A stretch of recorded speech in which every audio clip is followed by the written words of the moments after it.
Hey, it's Ricky Burke, CyberSec people, coming to you with the next installment of Hacking into Security. So I'm here with my friend Andrew Horton, a very experienced InfoSec professional. Andrew, who are you? Hi. First of all, it's a pleasure to be able to help you out with this video and talk to people about how to hack into the InfoSec market. So I'm a penetration tester. That's the type of security consulting that focuses on the offensive side of security. And I'm really lucky in my career that I've been able to do all kinds of pen testing, external networks, internal web, mobile, social engineering, incident response, Wi-Fi, red teaming. And I've even been lucky enough to hack some really cool things in some of my past jobs, including ATMs, telco gear, embedded devices, medical devices, and even point-of-sale and SCADA networks. So that's what I've done. Right now I'm taking a break from working. I'm just traveling Europe, spending a lot of time with the family. And what else can I tell you about me? I have a security news website, Morningstar Security, and I've written a few open source security tools.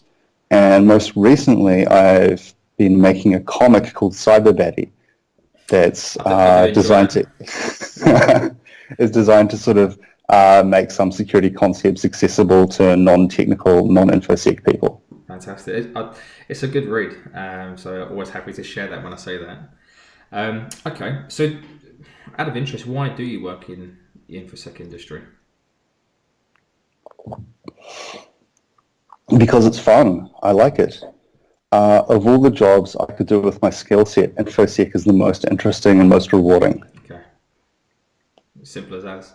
All right, so you've got a lot of experience, done some cool stuff. How did you get to where you are? Well, like many people, I started learning about security while I was still a student at high school and at university. I didn't get straight to the InfoSec market. I started off by studying different types of companies, and then I think it was around 2009 I launched Morningstar Security, offering security consulting services, including pen testing. From there, I wrote some open source security tools and gave some presentations at KiwiCon, New Zealand's former best security conference. From there, I joined securityassessment.com, an excellent team, possibly New Zealand's premier security company. In 2012, I jumped the ditch from New Zealand across to Australia and joined the StratSec team in Melbourne. StratSec was an up-and-coming security company, a really incredible, diverse range of people to learn from and work with. And then StratSec rebranded a couple of times and eventually became BAE Systems Applied Intelligence. From there, during StratSec, I ended up becoming a principal consultant, and then I jumped across to Hack Labs. Okay. Hack Labs really appealed because they had a strong focus on social engineering and red teaming, which is a particularly interesting type of engagement to provide. I bet. And I stayed at and then I stayed at Hack Labs for about 3 years until partway through this year, 2017, when I left to become a tourist. Nice. Nice for some.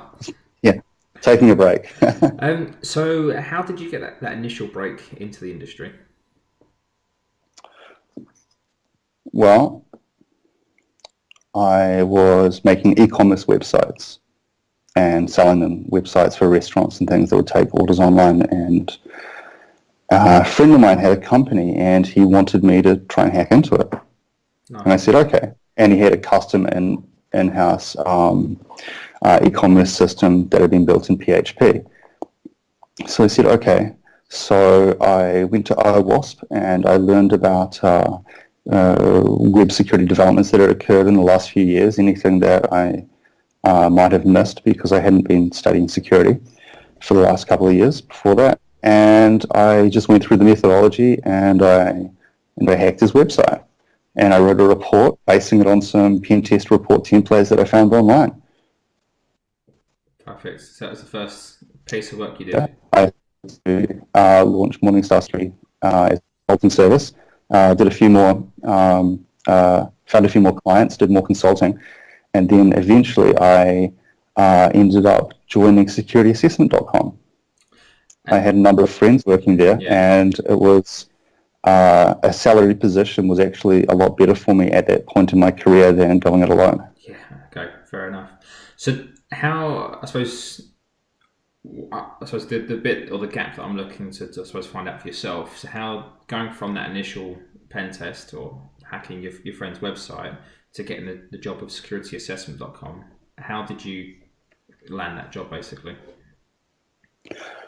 Well, I knew the people working there because I've been active in the infosec scene in New Zealand. I'd written tools, I published advisories, I was turning up to conferences, networking, talking to people, and giving presentations, and that led to job offers. Cool. So you're very active then. I think people need to be active so that others know what they're interested in, what they can do. There's an old saying that it's not what you know, but who you know, and I think an extension of that is who knows you as well. It's kind of like a loop because what you know leads to who you know. Yeah. So it sort of goes back and forth. Yeah. Okay. So that's your journey into the industry. Obviously, things would have changed the last few years since you'd have got in your position, but obviously, I think a lot of things still stand. Looking at the industry now and what you see and what's happening out there, what would be your advice to aspiring people looking to get into this industry? Well, when people do want to get into this industry, there's no easy path for them to take. There are a lot of courses that promise a certification and a step into InfoSec consulting, but many of these courses available online or advertised at Hoyt's Movie Theatre and similar, they're not actually good enough to get people a job. For example, the CEH course is taught by a lot of TAFE-like organizations, and for international viewers, TAFE is like an alternative to university for trades rather than professions. And people can become disillusioned. Now, I'm not saying don't do courses like CEH or Security Plus, because if they're appropriate to your skill level, then that can be an important way to continue building those skills. But they don't lead to jobs the way they're advertised to. Yeah, I think certifications can be a sticky topic sometimes. Some of them, I think, quite frankly, are just complete bullshit. But again, they can be stepping stones, like you say. I think the important thing is not to market yourself off the back of having a certain certification, because there are one or two that actually do stand out, but you need, I think, experience to get there, or at least giving yourself an opportunity to learn that depth. OSCP is a certification that's often called a golden ticket to a job, and I would agree with that. If people can get through the OSCP course, which is very challenging and difficult for newcomers to pen testing, then they're almost certain to get interviews after that.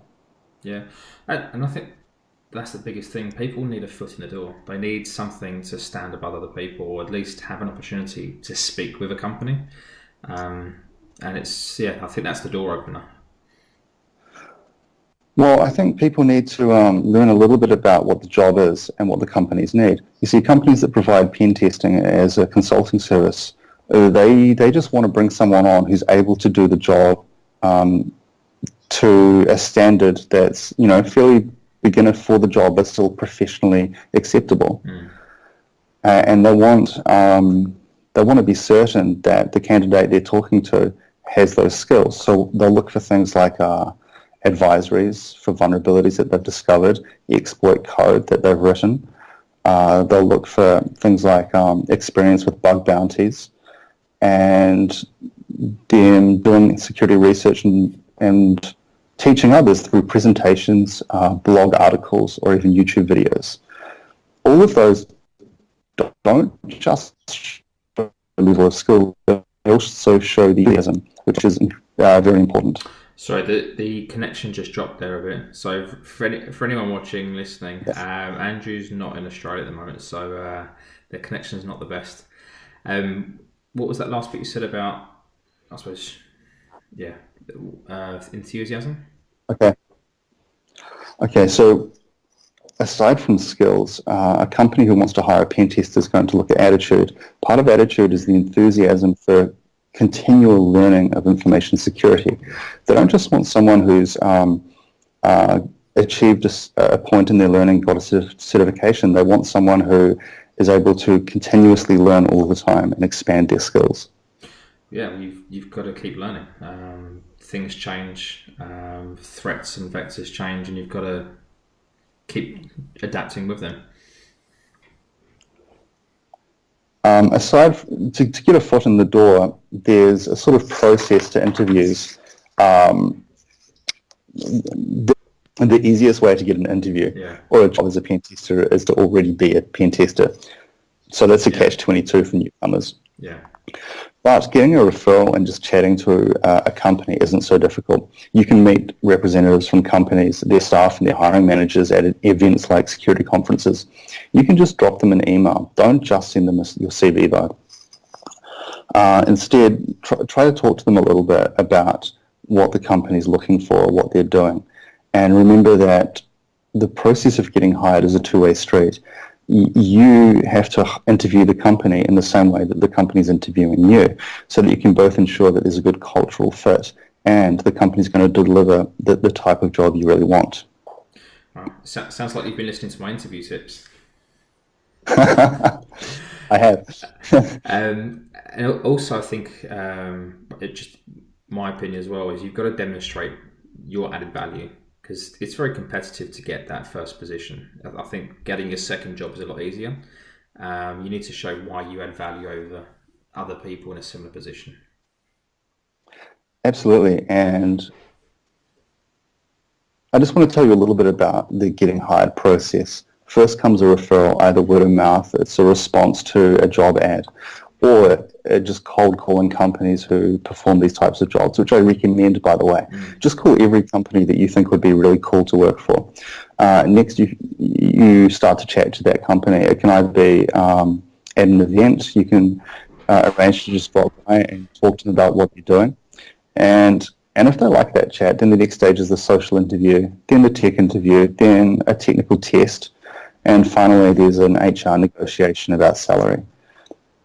That is a better path to take than firing off the CV. An HR manager sees it, and then they have to filter through all the CVs they get to try and figure out who the good candidates are to refer to a technical interview. Yeah. So basically, don't bother applying online, or at least don't rely on it. Don't rely on it. Absolutely not. Yeah. That's my. Just get out there and talk to people. Yeah, I completely agree with you. That's awesome. Any other tips or anything else you'd recommend? Well, the first question the hiring manager will have is, can they hack?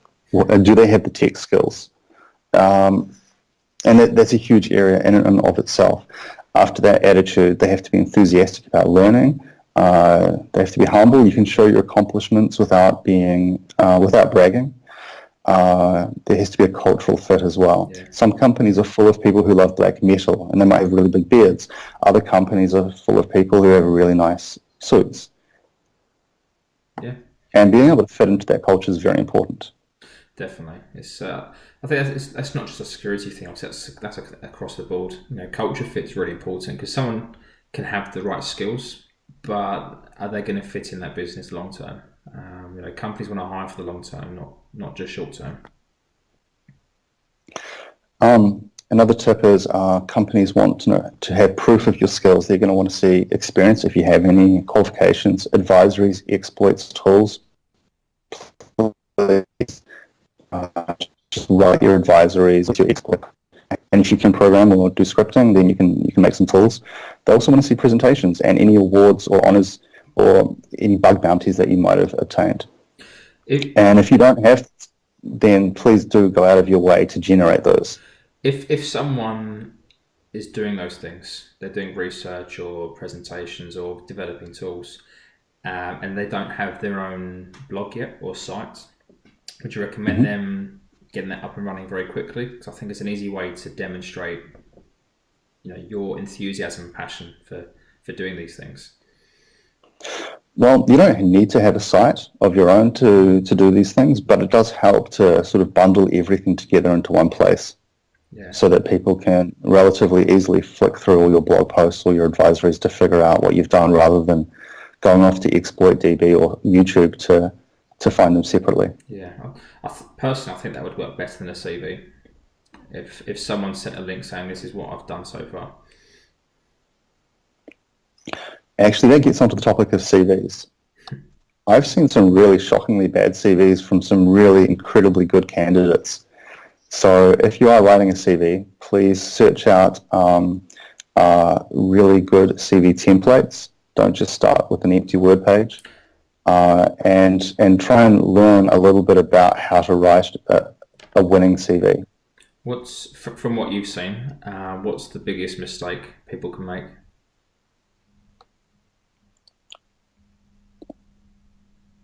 Delivering your CV in a text file and just listing all the things you can hack. Fair enough. Well, presentation matters, especially as much as people might not like it. Reports is part of pen testing, and companies want to see people can actually, articulate and put something together as well. Well, that's right, and it brings me on to the next point. Pen testing isn't just being able to technically hack something. Pen testing is a professional consulting service where, someone has to test for as many vulnerabilities as they can find. Then they have to deliver a report, then they have to retest it. So in the first part, you've got the technical hacking. The second part, report writing. So being able to produce a document with high-quality professional English is very important. The kind of English that you might have done in first-year university may not be up to scratch. And finally, you have to be able to do professional consulting, and that means interpersonal skills have to be a little bit developed. Things like being able to listen actively, understand people's body language, being able to deal with people's emotions, because security is a scary area for a lot of clients. And it's also important to understand that when a pen tester succeeds, they might feel like they just scored a goal. But the way the client's going to react to that is going to be different, because they might feel fear, uncertainty, and doubt about their own business and how things are going on. So there's going to be two different emotions and viewpoints, I think, of a successful pen test. Absolutely. So I want to be able to help people get themselves up to a level where they are really useful to a pen testing company. And if you don't think you're at that level yet, then please just keep learning. You can make contact with these companies and tell them that you're studying security and that you're enthusiastic. But if you don't think you're ready to start a job on day one and do a pen test, then it's not time to ask to go through that tech interview process. However, there are some internship programs available, and they might be more suitable if you're not yet at that level. Yeah. I think also people can get hung up about looking at companies, maybe looking online at their website and then seeing what jobs are available. Generally, a lot of the work that I do is offline. It's not about live jobs or even what's advertised. It's about talking to businesses and looking at their needs. And I'd advise people to do the same thing. In my experience, 80% of the jobs are not advertised. They just go through word of mouth. Yeah. Yeah, and that's again, it's all about back to who you know and who knows you, and you've got to get yourself in that position. So please turn up to the security talks in your city. Yeah, absolutely. Good. Look, that's really good information. Is there anything else to add, or is it enough great tips for now? Make a LinkedIn profile. Oh well, yeah. If you have spell and grammar check your CV. Yeah. Show it to other people and ask them for improvements. Yeah. And even talk to Ricky. Thank you. But I think you're right. some people might not want to be on LinkedIn, or have a big online presence, but I think especially when you're starting out, I think you just need to put yourself out there, and then you can always pull that back or withdraw things down the line. But you need to show people who you are, I think. I think so too. Good. Andrew, thanks a lot for your time, especially as it's so late where you are right now, so thank you for that. Sunday evening your time, but that's great advice, and thank you for sharing. No problem. It was a pleasure to do this interview with you. Brilliant. Well, thank you, and enjoy your travels. Thanks, Ricky. Thanks. Take care.